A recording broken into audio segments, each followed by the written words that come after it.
राहुल गांधी यांचं मोहब्बत की दुकान आता झूठ की दुकान झालेली आहे। मोहब्बत की दुकान या नावाने राहुल गांधीजी राजकारण करतायत, करू पाहतायत, पण त्यांच्या दुकानाचे दरवाजे उघडल्यावर त्यामध्ये नफरत, अराजकता, दंगा आणि भारत विरोधी प्रचार हेच सामान त्या ठिकाणी दिसतंय। आणि त्यामुळे राहुल गांधीजींनी त्यांच्या मोहब्बत की दुकान हे नाव बदलून झूठ की दुकान, अराजकता की दुकान, दंगा भड़काने की दुकान, नफरत फैलाने की दुकान और भारत विरोधी बातें फैलाने की दुकान असं नाव ठेवावं। त्यांनी हे लक्षात घेतलं पाहिजे, त्यांच्या पक्षाने लक्षात घेतलं पाहिजे। रोज उठून खोटं बोल आणि तोंडावर पड, रोज काहीतरी गोष्टी एक्झॅगरेटेड वाढवून चढवून सांग आणि वितुष्ट आणि विषमता आणि विघटनवाद पसरवा आणि स्वतःच तोंडावर आपटून घ्या, हा प्रकार राहुल गांधीजी करतायत। त्यांनी ज्या पद्धतीचा उल्लेख, ज्या फाईलचा आमच्या सरकारवर किंवा प्रधानमंत्र्यावर करण्याचा प्रयत्न केला, याचा अर्थ ते सूर्यावर थुंकण्याचा प्रकार आहे।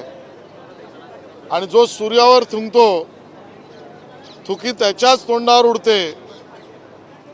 आणि म्हणून स्वतःचा पक्ष, त्याच्या अंतर्गत असलेली परिवाराची राजीव गांधी फाउंडेशन हे चीनकडून फंडिंग घेणार आणि भारतीय जनता पक्षाला किंवा मोदी सरकारला देशभक्तीचे भाषण देणार, असा अनाकलनीय प्रकार राहुल गांधीजींनी करू नये। त्यांनी नवीन दुकान, झूठ की दुकान सुरू करावं।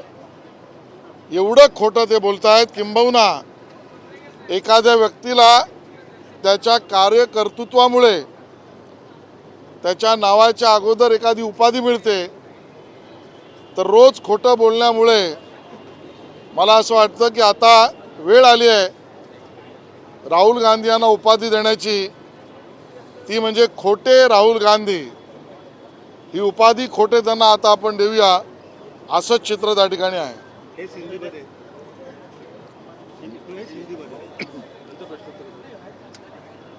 जिस प्रकार का बयान और समाज माध्यमों पर राहुल गांधी इन्होंने किया है, मेरा तो मानना है कि राहुल गांधी जी मोहब्बत की दुकान इस नाम से राजनीति करने का प्रयास कर रहे हैं।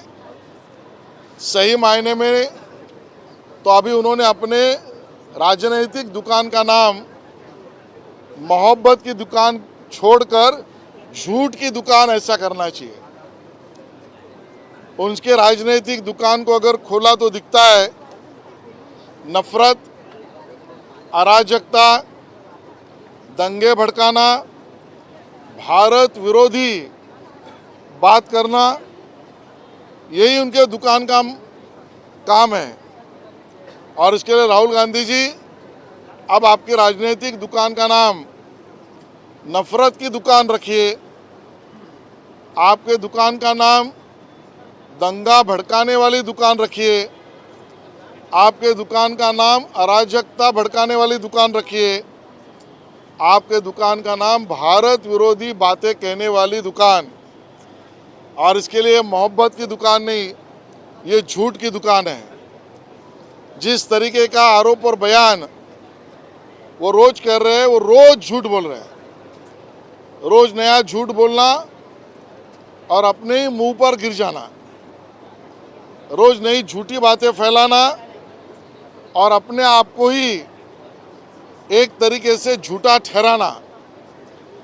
मानो कोई जिस प्रकार का आरोप माननीय प्रधानमंत्री या सरकार पर ये कर रहे हैं, इसका मतलब सूरज के ऊपर थूकने जैसा है। और जो कोई सूरज पर थूकता है, उसी के मुंह पर वो तमाचा बैठता है। ये हम सबको पता है। खुद के दल के अंतर्गत पारिवारिक फाउंडेशन, राहुल गांधी जी का फाउंडेशन, राजीव गांधी फाउंडेशन चीन से डोनेशन लेगा और भारतीय जनता पार्टी या मोदी जी के सरकार को नसीहत देने की बात करेगा। इतना झूठा राजनीतिक नेता आज तक हिंदुस्तान ने देखा नहीं। और इसके लिए अभी अगर कोई उपाधि नाम के साथ देने की बात आती है तो अच्छा काम करने वाले को अच्छी उपाधि मिलती है, लेकिन राहुल गांधी जी का रोज का झूठ, असत्य, अराजकता, नफरत, दंगा, भारत विरोधी बोलना, इसके कारण अभी उनको उपाधि देनी पड़ेगी। झूठे राहुल गांधी, झूठे राहुल गांधी, ऐसा ही कहना पड़ेगा। राज्यसभेच्या निवडणुकीवरून आता दावे प्रतिदावे केले जात आहेत। महाविकास आघाडीकडनं आधी शिवसेनेचा खासदार होईल किंवा जागा असेल असं बोललं जात होतं। आता कुठेतरी शरद पवारांच्या नावावरती सहमती होत असल्याचं समोर येतंय। बघा, हा त्यांचा अंतर्गत प्रश्न आहे। तो अंतर्गत प्रश्न त्यांनी त्यांच्या माध्यमातून सोडवला पाहिजे। काय कारण आहे की जेणेकरून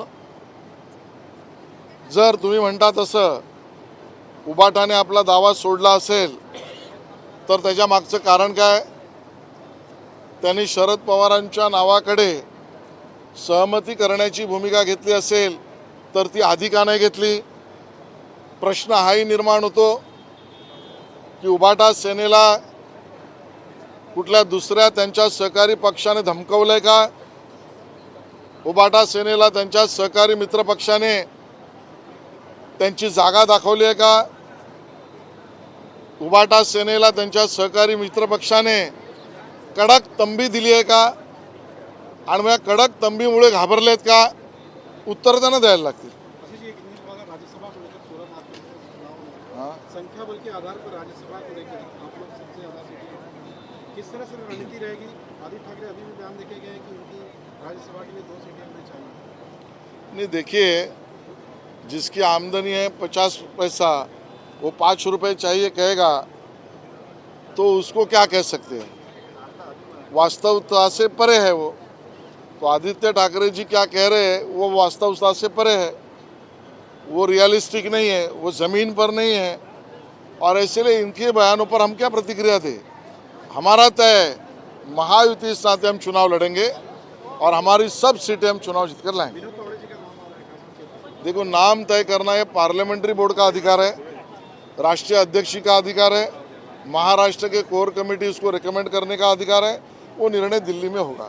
चंद्रपूरची पुनरावृत्ती सांगलीमध्ये होताना पाहायला मिळते। सांगलीतला काँग्रेसचा एक मोठा गट नगरसेवकांचा भाजपसोबत येण्याची आता चिन्हे दिसू लागली।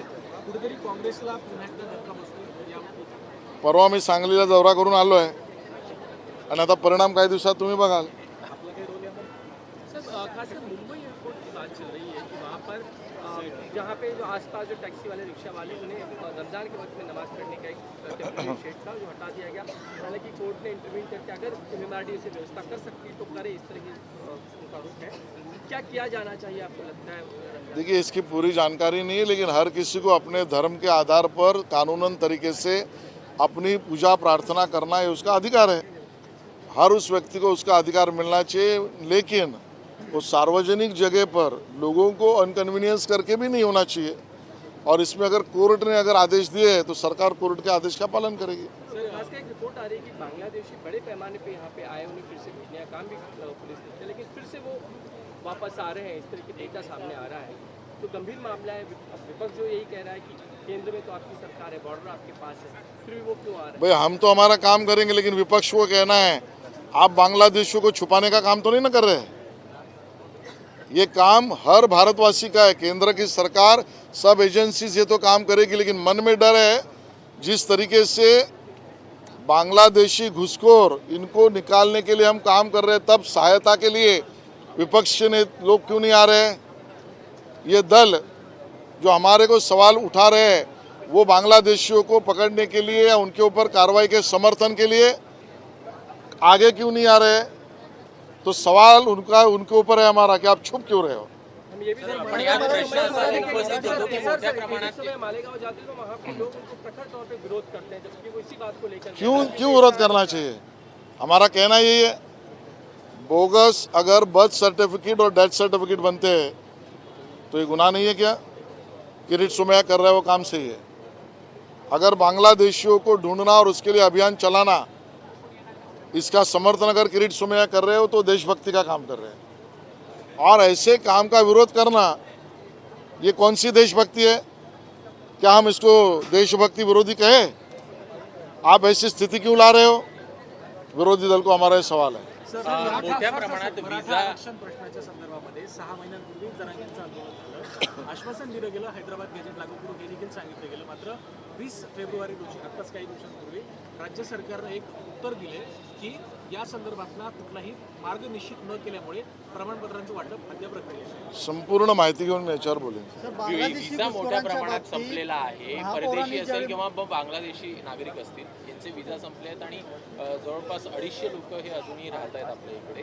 त्यांचा खर्च हा शासन उचलतो आहे. मोठ्या प्रमाणात शासनावर त्याचा अधिभार येताना दिसतो आहे. याकडे कशा प्रकारे बघता? आमची भूमिका स्पष्ट आहे. चुन चुन के जो कोणी या देशामध्ये अवैध पद्धतीने घुसला त्याला शोधणार, त्याच्यावर कारवाई होणार, कायदेशीर प्रक्रियेने त्याच्यावर कारवाई करून त्याला डिपोर्ट केलं जाईल. यामध्ये कुठलीही तडजोड नाही. आणि या तडजोडीचं राजकारण जे विरोधी पक्ष करू पाहत आहे, या पद्धतीने काम करणारे अधिकारी, स्वयंसेवी संस्था, सामाजिक संघटना, राजकीय पक्ष आणि सरकार यांच्या निर्णयाला समर्थन देण्याऐवजी त्याच्यावरच प्रश्न जे उपस्थित करतायत, त्यांचा हेतू काय? त्यांच्या ओठात एक आणि पोटात एक आहे का? हा आमचा सवाल आहे.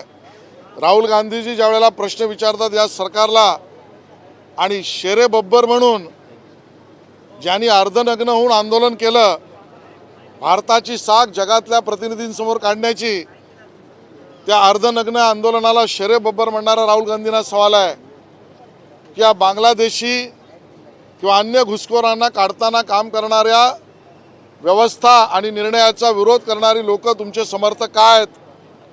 राहुल गांधीजी भारत सरकारला प्रश्न विचारतात, भारताबद्दल जगातल्या अन्य देशात जाऊन भारतातल्या अराजकते निर्माण करण्याबद्दलचं गुणगान करतात.